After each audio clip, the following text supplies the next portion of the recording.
On December 10th, President Trump tweeted, "Another historic breakthrough today. Our two great friends, Israel and the Kingdom of Morocco, have agreed to full diplomatic relations, a massive breakthrough for peace in the Middle East."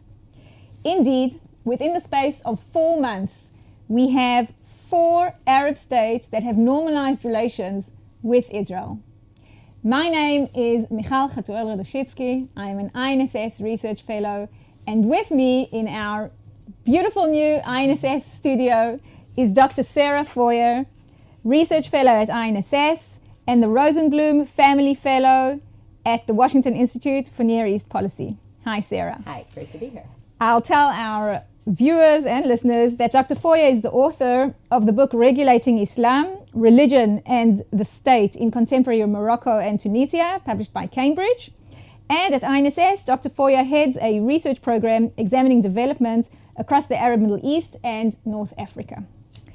So Sarah, before we delve into the agreement itself, it seems to me, at least from my knowledge, Israelis travel to Morocco. They've traveled to Morocco for years now. I know that there have been liaison officers during the 1990s and I think until 2002, if I'm not mistaken, between the countries. So essentially my question is, what's new? What's different? Yeah. Right. So you're right. Morocco and Israel really now can count several decades of relations. Most of them were under the table, so to speak. So we know about security ties dating back to at least the 1960s. And as you pointed out, the period in the 1990s was, I think, the period in which we saw really the closest that we came to full-on normalization. There was a real flourishing of ties, mostly in the context of the Israeli-Palestinian Oslo process. The Moroccans, particularly under the current king's father, Hassan II, had invested quite a bit of energy trying to broker the relations between Israelis and the Palestinians. And so you saw, for example, Morocco hosting economic conferences, trying to bring together Israel with some of the Arab states that throughout the 1990s there was, of course, a lot more movement. But again, it was against the backdrop of what was seen to be some real progress on the Israeli-Palestinian front. So what's new today? Well, if you look at what the king has announced so far, and we'll have to see now in the coming day or two. We now have today actually the first direct flight from Israel to Morocco, and there will presumably be a signing of some agreements there. So we'll have to see what comes out of this. But so far what we know is that the issue of direct flights, this is new. This is an innovation, because even in the 1990s, when you did have these liaison offices, and since then, Israelis who have traveled to Morocco have typically had to go through Europe.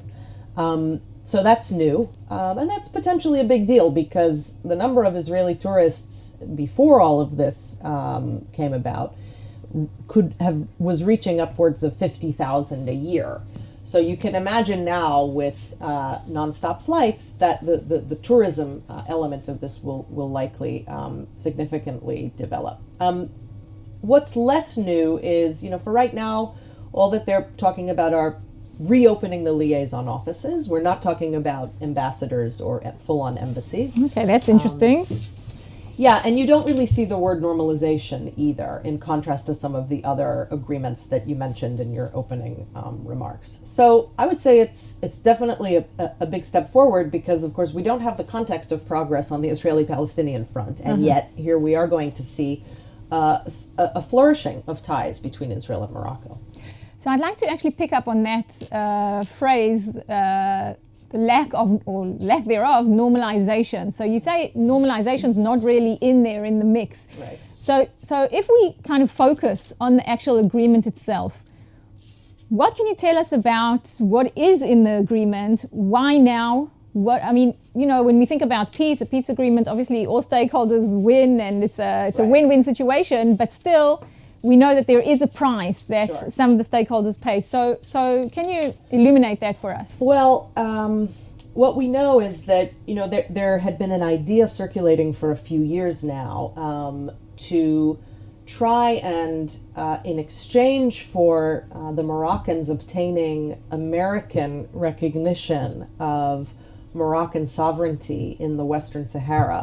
This is a territory that very few people outside the region there really know much about, including in the United States, and I think it's fair to say including in Israel. It's not a conflict we're very familiar with, but this has been a very strong desire of the Moroccans for decades to get Washington's recognition that Morocco can now exercise sovereignty over this territory. So the idea that had been circulating for at least the last couple of years was, if perhaps Israel and others could help Morocco secure that recognition from the United States, then Morocco would be willing to explore potentially reestablishing ties with Israel. And indeed, that seems to be what has happened here. I think, I have to say, of all of the parties involved, I think the King of Morocco came out of this deal really in the best position, because he got the recognition that he wanted from the Americans. He gave Israel something, but he didn't give so much that he, and this ties into your question about normalization.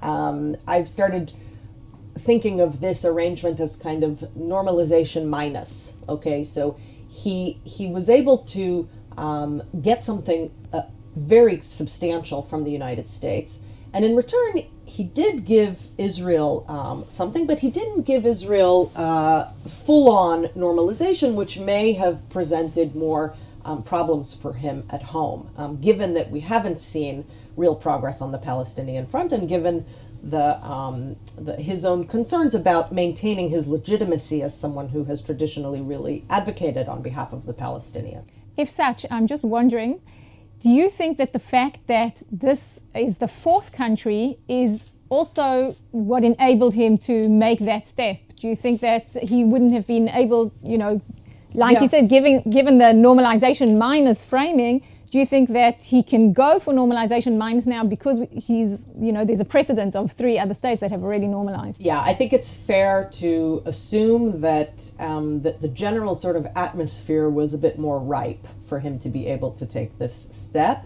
I think what's interesting is to consider the extent to which actually the model that he has now kind of put out there, this kind of normalization minus, where you open some liaison offices, you implement direct flights, you talk a lot about economic ties, tourism and the like, but you don't go so far as to have full-on normalization in the way that we've seen, for example, with the Emiratis or the Bahrainis.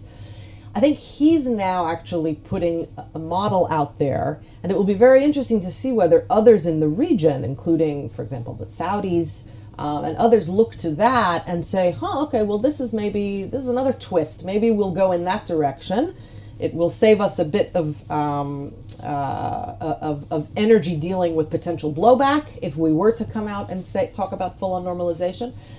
So I think he benefited from the atmosphere here, and I think it will be interesting to see the extent to which he's actually kind of leading the way, potentially, for other Arab states who may now be on the fence.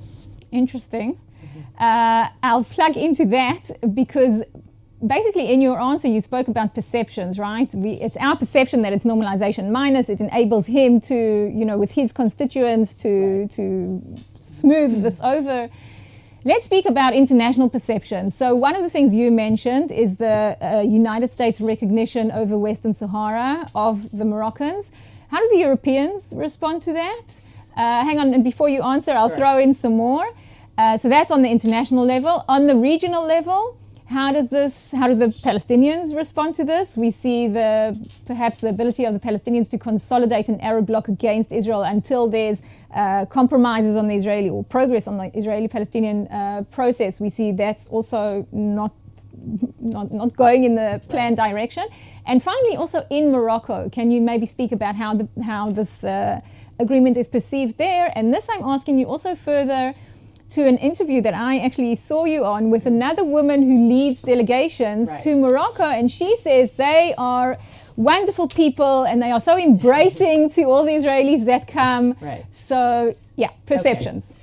Great question. So, in terms of the European perception, there's a lot of discomfort in Europe with the aspect of this set of announcements that dealt with the Sahara. So, really, I think it's fair to say the international community, such as it exists in Europe and elsewhere, they were not comfortable at all with the decision on the part of Washington to essentially upend what had been several decades of fairly neutral policy concerning the Sahara and simply kind of declare outright that they were now going to recognize Moroccan sovereignty. So the Europeans sort of struck an interesting balance. They basically came out and said, well, we are very happy about the normalization and the growing ties between Morocco and Israel. We very much intend to support that. We maintain our traditional position concerning the Western Sahara, which has been essentially to say that there needs to be a UN-led process of negotiation, and that this is a conflict that can only really be resolved through UN channels, and that it's not really up to one or another country to start just declaring Moroccan sovereignty without it being adjudicated in an international forum. So they kind of struck that balance. In terms of regional responses, so you saw, for example, the Emiratis, the Saudis, and others come out and say that they were very supportive of this step toward renewing ties with Israel. Again, everybody was very careful not to talk about normalization. So there was support among the states that we typically refer to as this Sunni pragmatic camp. That is to say, states like Egypt and Jordan, Saudi Arabia, Bahrain, the Emirates, those who have generally, at least in recent years, been more open to Israel's presence in the region. Indeed, several of these states have peace agreements with Israel. So from that bloc, we saw generally positive responses. In terms of the Palestinians, so it was interesting, the king, Mohamed VI, and perhaps in a rather striking contrast to what happened after, let's say, the Emirates announced their decision to normalize ties. The king, first of all, did not get on the phone with Prime Minister Netanyahu. Instead, he got on the phone with Abu Mazen. And his first call was to the Palestinian Authority to reassure them that this, from the Moroccan standpoint, in no way undermined or contradicted the traditional Moroccan support for a two-state solution. Smart move on his part. Exactly. And so as a result, really the reaction of the Palestinians was quite muted, in contrast to what we saw after the announcements with the Emirates and some of the others. So I think there was maybe a little bit, look, it's either less of a sense of betrayal on the part of Palestinians, or it's a sign of actually just sort of sheer resignation at this point, that the dominoes seem to be falling as they are. Finally, your question about perceptions within Morocco. So it's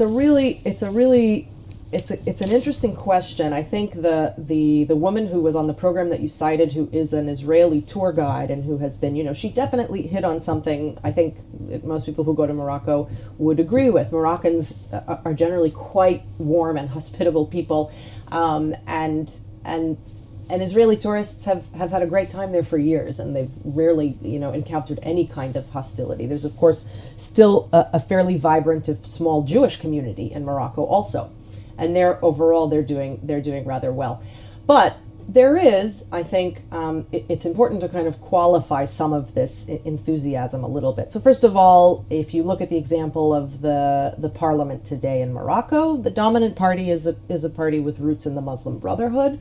So they are very wary of the king's move. They cannot come out and say outright that they oppose what has taken place, because then their own position in the political system would be compromised. So some rather mild opposition coming out of the Islamist camp within the political system. And generally it's thought that, roughly 30% of the Moroccan population is sympathetic to Islamist movements.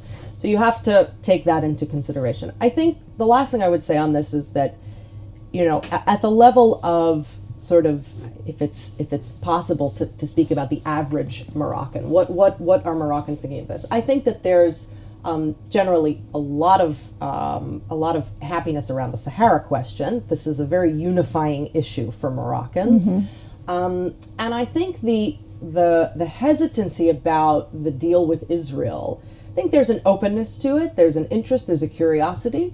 But from what I am hearing on the ground, I think the frustration, to the extent it exists, is that the decision was made during a period in which Prime Minister Netanyahu was still in office. Netanyahu is not a popular figure at all in Morocco, and so I think the sour feelings, shall we say, such as they exist, are with this idea that in some way, Bibi Netanyahu got some sort of victory out of this, and that is what concerned them.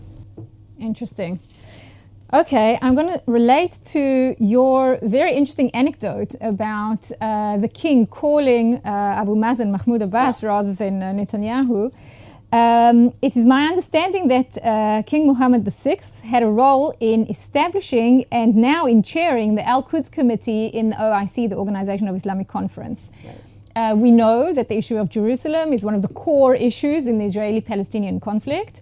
So what this situation begs is the question of, do you think that Morocco will be more involved in assisting the Israeli and Palestinian sides to flesh out some kind of an agreement vis-a-vis Jerusalem?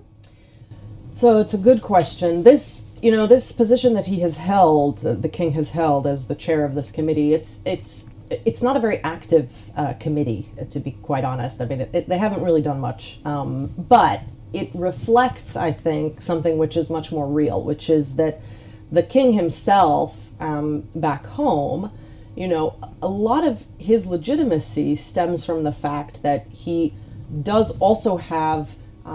He is the supreme religious authority in the country. He is the commander of the faithful. This is the title that he has had, and his father before him and grandfather before him. So the concern for Jerusalem and for the rights of religious communities in Jerusalem to be able to Muslims in particular, to be able to pray freely and have free access to it is, I think, a very is a concern of the king's. But on the other hand, I think we have to be cognizant of something else, which is that, this king has not exhibited nearly as much interest in wading into the Israeli-Palestinian arena as his father did. In fact, for the most part, he has, I think, really shied away from dealing with the Middle East more generally. His sights have been really on Africa, on developing Morocco's stance and leadership and position on the African continent. I think the king, to some extent, views the Middle East as a source of headaches more than anything else. So I think it's possible that we will see, certainly at the level of rhetoric, and I think we will see the Moroccans maintain their position on Jerusalem, on a two-state solution. But I'm skeptical that we're going to see them really wading into this very actively. I think also they are aware that things like the status of Jerusalem, they could rub up against some of their allies, such as the Jordanians, and they're not likely to want to antagonize. They're not going to want to antagonize allies in Amman, it seems to me. Okay, we're running out of time, but I will ask you one final question, and for that I'm going to try to encourage you to take a kind of a bird's eye view further to this, I think, very important milestone. And that is the Israeli-Palestinian conflict is often referred to as the Middle East conflict. I follow the UN, and a lot of the debates and protocols always relate to the Middle East conflict. Right. I think over the last 4 months, and Morocco is really the final kind of milestone in that, we see the Middle East conflict being kind of chipped away. It's no longer, it's not so much the Middle East conflict as long as we have more and more states normalizing relations. It's really kind of boiling down to the Israeli-Palestinian conflict. So my question is a larger one of how do you see, maybe it's more difficult to say, how do you see it in 5 years? So I'll say, how do you see the Middle East in 10 years, in 20 years, kind of really with eyes set to the future of this kind of path of normalizing relations with Israel? Do you think that this will bring a resolution to the Israeli-Palestinian conflict? Where do you see this in the larger picture of things? Yeah, so I'm tempted to say that we're running out of time and I have to go because this is, of course, a difficult question, but it's an important one. So I think that I'll try to tackle it in this way, which is to say, rather than try and wade into the very dangerous area of predicting what might happen in the Middle East, I'll try to propose a potential scenario anyway. And that is that, this trend that we're seeing of more and more Arab states essentially acknowledging, at least implicitly, that the Israeli-Palestinian conflict is no longer a kind of regional, it's no longer really a regional issue. It's not the cleavage that it once was. It's not the issue around which the region sort of divided up into its own schisms. It's not really that anymore. So I think that trend is likely to continue. But I think that, we have to look to a couple of indicators to see whether this could actually proceed as such. The first is to see the extent to which the countries that do normalize with Israel and that have already, are we going to see, for example, some real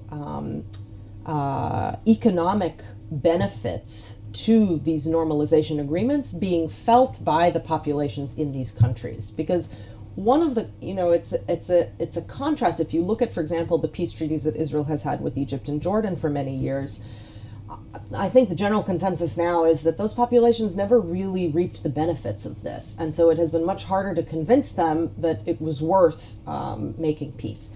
I think the countries today that are essentially saying, all right, we're willing to take a risk here and normalize with Israel, if they are able to demonstrate to their populations that there is a real benefit, either because Israel's own economic prowess ends up being, beneficial for them, or for other reasons, if it can trickle down to the level of the sort of general population, then I think we are more likely to see it continue.